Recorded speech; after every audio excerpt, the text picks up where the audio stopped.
الحمد للہ رب العالمین والعاقبۃ للمتقین والصلاة والسلام علی نبیہ الکریم اما بعد فاعوذ باللہ من الشیطان الرجیم بسم اللہ الرحمن الرحیم وَلِلَّهِ عَلَى النَّاسِ حِجُّ الْبَيْتِ مَنِ اسْتَطَاعَ إِلَيْهِ سَبِيلًا وَمَنْ كَفَرَ فَإِنَّ اللَّهَ غَنِيٌّ عَنِ الْعَالَمِينَ وعن أبي هريرة رضي الله تعالى عنه قال قال رسول الله صلى الله عليه وآله وسلم من حج فلم يرفث ولم يفسق رجع كيوم ولدته أمه. وعن أبي هريرة رضي الله تعالى عنه قال خطبنا رسول الله صلى الله عليه وآله وسلم فقال يا أيها الناس قد فرض عليكم الحج فحجوا فقال رجل أكل عام يا رسول الله صلى الله عليه وسلم فسكت حتى قالها ثلاثا فقال لو قلت نعم لوجبت ولما استطعتم ثم قال ذروني ما تركتكم فإنما هلك ما كان قبلكم بكثرة سؤالهم واختلافهم على أنبيائهم فإذا أمرتكم بشيء فأتوا منهم ما استطعتم وإذا نهيتكم عن شيء فدعوه رواه مسلم. وقال الله تبارك وتعالى إن الله وملائكته يصلون على النبي يا أيها الذين آمنوا صلوا عليه وسلموا تسليما اللهم صل على سيدنا ومولانا محمد وعلى آل وأصحاب سيدنا ومولانا محمد وبارك وسلم عليه. سامعین مکرم، جیسا کہ آپ جانتے ہیں کہ آج ذو الحج کی 2 تاریخ ہے اور ذو الحجہ کا مہینہ اور اس کا یہ پہلا عشرہ انتہائی مبارک عشرہ ہے،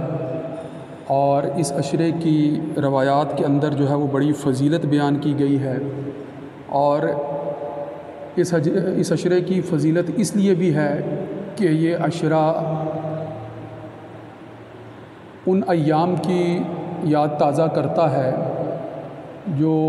حضرت ابراہیم علیہ السلام نے اس وادی غیر ذی زرع میں گزارے تھے، اور حضرت اسماعیل علیہ السلام اور ان کی والدہ حضرت ہاجرہ علیہ السلام، ان کے جو اوقات، ان کے جو معاملات، ان کے ساتھ جو واقعات پیش آئے تھے اس وادی غیر ذی زرع میں، ان واقعات کی یاد میں یہ مہینہ جو ہے، اور پھر ان سنتوں کو ادا کرنے کے حوالے سے جنہیں سنت ابراہیمی کہا جاتا ہے، ان کو پورا کرنے کے حوالے سے، ان کو ادا کرنے کے حوالے سے یہ مہینہ جو ہے وہ بڑی ہی اہمیت کا حامل ہے. اور ان میں یہ پہلے جو 10 دن ہیں، یہ جو پہلا عشرہ ہے، ان کی فضیلت اور زیادہ جو ہے وہ بڑھ جاتی ہے. حج کی فرضیت کے حوالے سے بھی یہ ایام بڑے اہم ہیں کہ انہی میں جو ہے وہ حج کا فریضہ ادا کیا جاتا ہے، اور اس کے علاوہ اللہ کی طرف سے بے پناہ اجر و ثواب اور بے پناہ انعامات کے حصول کے حوالے سے بھی جو ہے وہ یہ مہینہ، اور خاص طور پر یہ پہلے 10 دن جو ہے وہ بڑے اہم ہیں. اس حوالے سے میں آپ کے سامنے 1-2 روایات رکھتا ہوں کہ جن کا مقصود یہی ہے کہ اللہ رب العزت نے اس مہینے کے اعمال کو جو ہے وہ کس قدر فضیلت عطا فرمائی ہے. مثلا حضرت ام سلمہ رضی اللہ تعالی عنہ وہ کیا فرماتی ہیں کہ قال رسول اللہ صلی اللہ علیہ وآلہ وسلم اذا دخل العشر، کہ رسول اللہ صلی اللہ علیہ وآلہ وسلم نے فرمایا کہ جب یہ ذوالحج کا پہلا جو ہے وہ عشرہ شروع ہوتا ہے، اذا دخل العشر واراد بعضکم ان یضحی، اور تم میں سے اگر کوئی شخص ارادہ کرتا ہے کہ وہ قربانی کرے تو اس کے لیے پھر جو ہے وہ کیا ضروری ہے؟ اس کے لیے ضروری ہے کہ وہ قربانی کا اگر ارادہ کرتا ہے، قربانی کرنا چاہتا ہے، تو قربانی کرنے تک اپنے بال یا ناخن جو ہے وہ نہ تراشے۔ پھر اسی طرح ایک اور روایت کے اندر جب حضرت ابو ہریرہ رضی اللہ تعالیٰ عنہ سے مروی ہے کہ آپ صلی اللہ علیہ وآلہ وسلم نے فرمایا کہ من حج، جس نے حج کیا، فلم یرفس، اور اس دوران جو ہے وہ کوئی ایسا کام نہ کیا کہ جس کے اندر جو ہے وہ نفسانی خواہشات کا جو غلبہ پایا جاتا ہو، اسی طرح ولم یفسق، اور نہ ہی کسی فسق کا ارتکاب کیا، رجع کا یومن، تو وہ لوٹتا ہے اس دن ایسے ہو کر ولدت امہ، جیسا کہ اس کی ماں نے آج ہی اس کو جو ہے وہ جنا ہے۔ اب ان روایات سے ہمیں پتہ چلتا ہے کہ ایک طرف تو حج کی فرضیت جو ہے وہ بڑی اہم ہے، حج کی فرضیت جو ہے وہ بڑی اہم ہے۔ جب میں نے شروع میں جو آپ کے سامنے آیت رکھی، وَلِلَّهِ عَلَى النَّاسِ حِجُّ الْبَيْتِ مَنِ اسْتَطَاعَ إِلَيْهِ سَبِيلًا، کہ اللہ کے لیے ہے، وَلِلَّهِ، اللہ کے لیے ہے، اللہ کا حق ہے، اور جو چیز اللہ کا حق ہے وہ بنی نوع انسانیت پر فرض ہے۔ حقوق و فرائض کی بحث میں یہ بات آپ تفصیل سے سمجھتے ہیں کہ حق ایک طرف ہوتا ہے اور فرض جو ہے وہ لازم جو ہے وہ دوسری طرف ہوتا ہے۔ جس کا حق ہوتا ہے اس پر ادا کرنا جو ہے، اس پر ادا کرنا لازم نہیں، بلکہ اس پر اس ادا کی حصول جو ہے وہ اس کا حق رکھتا ہے، اور جس پر فرض ہوتا ہے اس کے لیے ادا کرنا لازم ہوتا ہے۔ جیسے جب ہم والدین کے حقوق کی بات کرتے ہیں تو وہ اولاد کے فرائض ہوتے ہیں، اسی طرح جو ہے وہ اگر اولاد کے حقوق کی بات کرتے ہیں تو وہ والدین کے فرائض ہوتے ہیں۔ اسی طرح جب ہم حقوق اللہ اور حقوق العباد کے ضمن میں حقوق و فرائض کی بات کرتے ہیں تو یہ بات دراصل ایک طرف فرض کی ادائیگی کی بات ہوتی ہے، اس کو لازم طور پر اختیار کرنے کی بات ہوتی ہے۔ تو اس اعتبار سے اگر دیکھیں تو وَلِلَّهِ، اللہ کے لیے، یعنی اللہ کا حق ہے، اور جو اللہ کا حق ہے وہ عبد پر یعنی اس کے بندے پر فرض ہے، اس پر لازم ہے کہ وہ اس کو اختیار کرے۔ اور یہ حق کس بندے پر فرض ہے، کس بندے پر لازم ہے؟ وَلِلَّهِ عَلَى النَّاسِ، لوگوں پر، لوگوں میں سے کون سے لوگوں پر؟ اور فرض کس چیز کا ہے؟ حج البیت، اس گھر کی زیارت کرنا، اس کا قصد کرنا، اس کا ارادہ کرنا، اس کے حج کے ارادے سے سفر اختیار کرنا اور وہاں پر پہنچنا اور اس گھر کا طواف کرنا، اور پھر وہ سارے فرائض اور مناسک جو ہیں، جو مناسک حج کہلاتے ہیں، ان کا ادا کرنا۔ یہ مجموعی طور پر جو ہے وہ حج البیت کے ضمن میں جو سارے احکامات جو ہیں وہ شامل ہو جاتے ہیں۔ حج البیت من استطاع الیہ سبیلا، اور ہے یہ اس پر فرض جو اس رستے میں استطاعت رکھتا ہے، اس سفر کی استطاعت رکھتا ہے، جو وہاں جا کر حج کرنے کے لیے جو ہے وہ اپنے پاس مالی اور بدنی طور پر، صحت کے اعتبار سے اور رستے کی حفاظت کے اعتبار سے اور حکومت وقت کی اجازت کے اعتبار سے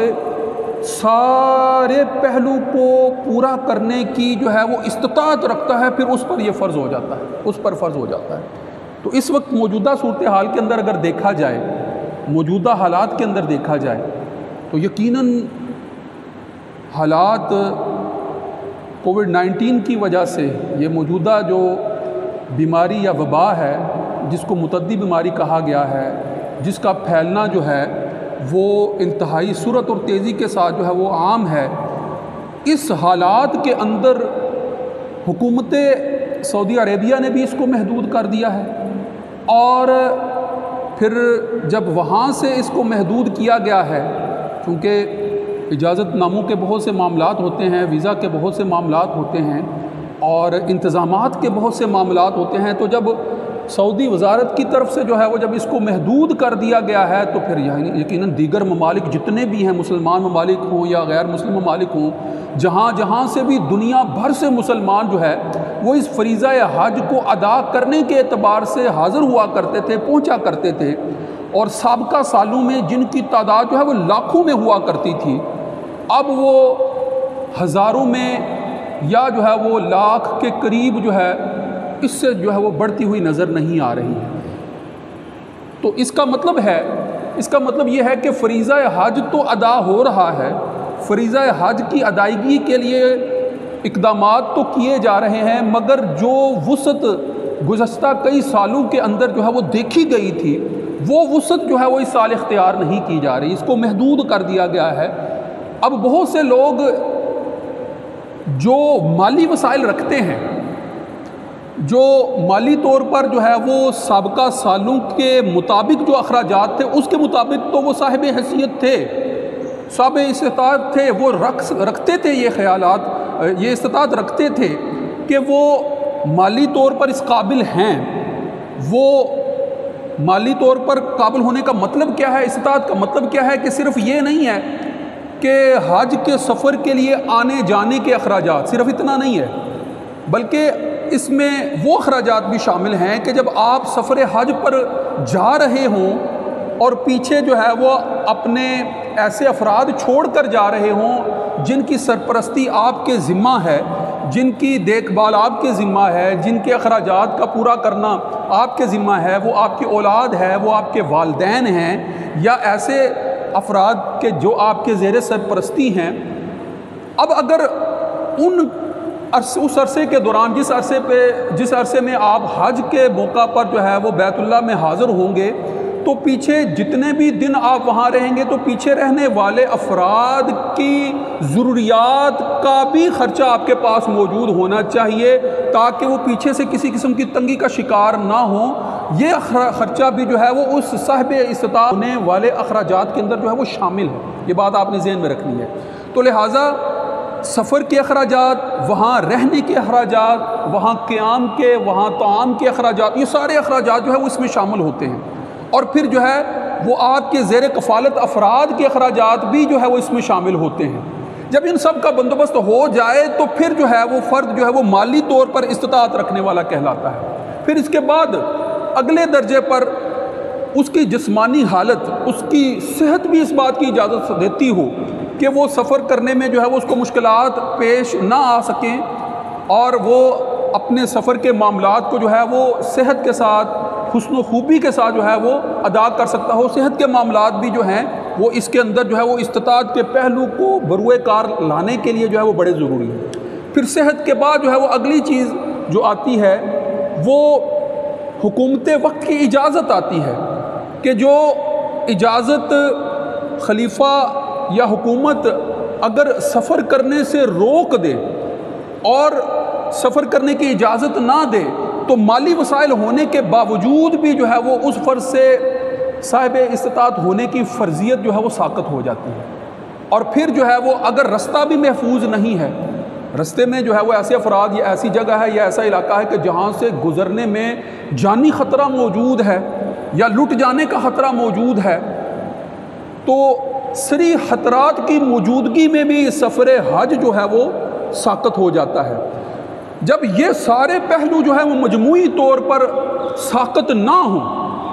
نہ ہوں جیسا کہ گزشتہ سالوں میں جو ہے وہ دیکھا گیا ہے کہ ان تمام پہلوؤں میں جو ہے وہ لوگوں کو جو ہے وہ زیادہ طور پر جو ہے وہ حج کے معاملات کو پورا کرنے کے لیے جو ہے وہ اجازتیں بھی جو ہے وہ مل رہی تھیں، اور سفر کی بھی جو ہے وہ حفاظت کے پہلو موجود تھے، اور حکومت وقت بھی جو ہے وہ مانے نہیں تھی، اور اسی جو ہے وہ مالی وسائل بھی لوگوں کے پاس موجود ہیں۔ تو ان سارے پہلوؤں کی موجودگی میں جب آپ حج کے ارادے سے نکلتے ہیں تو یقیناً وہ فرضیت جو ہے وہ ادا کرنا اس فرض پر جو صاحب استطاعت ہے لازم ہو جاتا ہے۔ مگر اس کے باوجود اگر کوئی یہ سفر اختیار نہیں کرتا ہے کہ اس کے پاس استطاعت کے سارے پہلو جو ہیں وہ پورے ہوتے ہیں، اور اس کے باوجود جو ہے وہ انکار کرتا ہے اس کے باوجود جو ہے وہ کفر اختیار کرتا ہے اس پہلو سے، یعنی کفر کا مطلب انکار اختیار کرتا ہے اس پہلو سے کہ وہ حج کا فریضہ ادا نہیں کرتا، تو پھر اس آیت کو جو ہے وہ پیش نظر رکھے کہ جس آیت کے اندر جو ہے وہ اللہ رب العزت نے فرما دیا کہ وَمَنْ كَفَرَ فَإِنَّ اللَّهَ غَنِيٌّ عَنِ الْعَالَمِينَ، کہ جو انکار کرتا ہے استطاعت کے باوجود، جو استطاعت کے باوجود جو ہے وہ سفر حج اختیار نہیں کرتا ہے، جو استطاعت کے باوجود جو ہے وہ اس طرف متوجہ نہیں ہوتا ہے، تو پھر اللہ رب العزت کو بھی جو ہے وہ اس کی کوئی پرواہ نہیں ہے۔ غنی عن العالمین، وہ تو تمام جہانوں سے بے پرواہ ہے، وہ تو تمام جہانوں سے بے پرواہ ہے، ایسا بے پرواہ ہے کہ جہان قائم کرنا اور جہان کو عدم سے جو ہے وجود سے جو ہے وہ عدم میں لے جانا، یہ اس کے بس اور اختیار کی بات ہے، وہ یہ کر سکتا ہے، اس کو تو اس بات کی پرواہ بھی نہیں ہے کہ جہان پیدا کیے جائیں یا نہ کیے جائیں، وہ ان سے بالا تر ہے، وہ ایسی ہستی ہے۔ تو پھر افراد اس بات کو ضروری جو ہے وہ سمجھیں کہ جب وہ حج کا فریضہ ادا کرنے کے قابل ہیں اور وہ اس کے لیے جاتے ہیں تو یقیناً جو ہے وہ عبد ہونے کا حق ادا کر رہے ہیں، اور اگر وہ نہیں جاتے ہیں تو پھر یہ نہیں ہے کہ اللہ رب العزت کی ذات کو کسی قسم کا کوئی نقصان پہنچانے والے ہیں، وہ اپنی ذات ہی کو نقصان پہنچانے والے ہیں، اپنی ذات ہی کو اس فریضے کی ادائیگی سے ساقط کرنے والے ہیں کہ جس کی ذریعے سے جو ہے وہ بخشش کا یا مغفرت کا یا گناہوں سے معافی کا طلبگار ہو سکتا تھا۔ اب وہ اس ذریعے کو اختیار نہیں کرتا تو پھر وہ اس بات کا اظہار کرنے کے قابل نہیں رہے گا کہ جب اس کو جو ہے وہ سزا دی جا رہی ہوگی حق کو یا فرض کو ادا نہ کرنے کی وجہ سے، تو وہ کسی قسم کا جو ہے وہ اعتراض کر سکے، اس کو پھر اس بات کی اجازت نہیں ہوگی۔ پھر اللہ بھی جو ہے وہ اس کی طرف متوجہ نہیں ہوں گے، اللہ رب العزت بھی جو ہے وہ اس سے بے پرواہ ہوں گے۔ یقیناً جو ہے وہ اس قدر اہم فریضے کو ادا نہ کرنا جو ہے وہ سراسر عبد ہی کے حق میں گھاٹے کی بات ہو سکتی ہے، اللہ رب العزت جو ہے وہ اس سے بے نیاز ہیں۔ وآخر دعوانا ان الحمد للہ رب العالمین۔ سنتیں ادا فرمائیں۔